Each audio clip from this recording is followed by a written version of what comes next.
Hello and welcome back to episode 7 of the podcast, and today we'll be talking about unlocking user insights, a deep dive into design research. This is actually a crucial first phase of the human-centered design process, known as design research. This is where we emphasize with our users and experts to really understand their needs, goals, and pain points. We'll explore 3 key techniques: contextual interviews, diaries, and heuristic benchmarking. Let's get started. So today, first up, we'll be talking about the contextual interview. This is where we combine direct observation of people and their activities in depth interviews. We don't just want to know what people do, but how and why they do it. This method is extremely effective and efficient in gathering qualitative and quantitative data about users. It is not just about understanding the nature of activity like an ethnographer, but about finding ways to involve it and evolve with the context. Contextual interviews help identify user pain points, opportunities for improvement, and goals from the people. This process should be given the design team credibility, authority, and a shared understanding of user needs.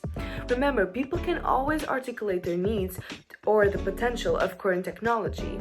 It's also important to consider that users at their extreme who may provide a unique perspective. For example, Spotify, considering hackers when designing their service. Next topic, we'll explore and discuss more the use of diaries.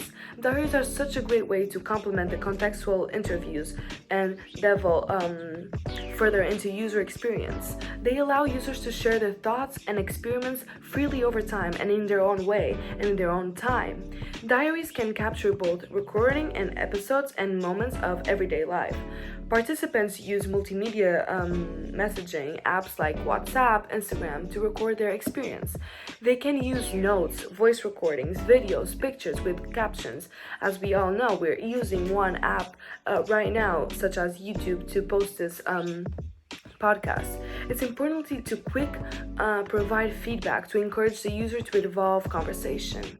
Diaries are useful in the design research phase, but also to evaluate initial design ideas. But talking about lastly, we will discuss heuristic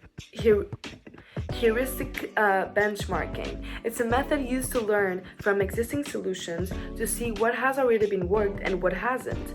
We examine competitors, products, and service to find potential areas to innovation. This is not about finding a new market niche, about sticking like an artist to get inspired and remix existing ideas.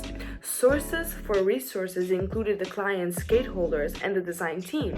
The team can propose any research that is relevant to the activity they are designing for. We examine researches in 2 main ways. First, by creating a table that compares products based on their key characteristics. Secondly, by comparing the activities supported by each product. A third method is providing a sample of the experience in cases where sensorial experience is dominant. The main goal of benchmarking is to define what is worth stealing and what should be avoided. The benchmark should be carried out early in the design research phase. It provides fuel and imagination and helps support the empathic process. Crowdsourcing platforms like Kickstarter and Indiegogo are also great research to find ideas and feedback.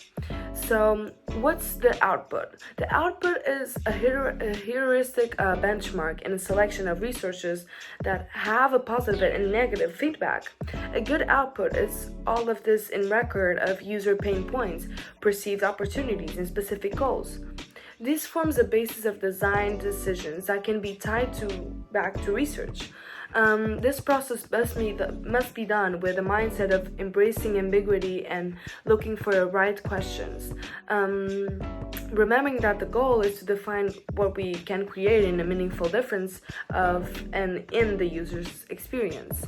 To sum up this whole episode in all of these three ways and three specific segments, design research is about empathy and understanding the user and why they're choosing this specific thing. By using contextual interviews, diaries, and interest benchmarking, we can truly grasp user needs and gain points to create innovative and effective solutions. It's essential to consider both quantity and quality of information to create a comprehensive picture.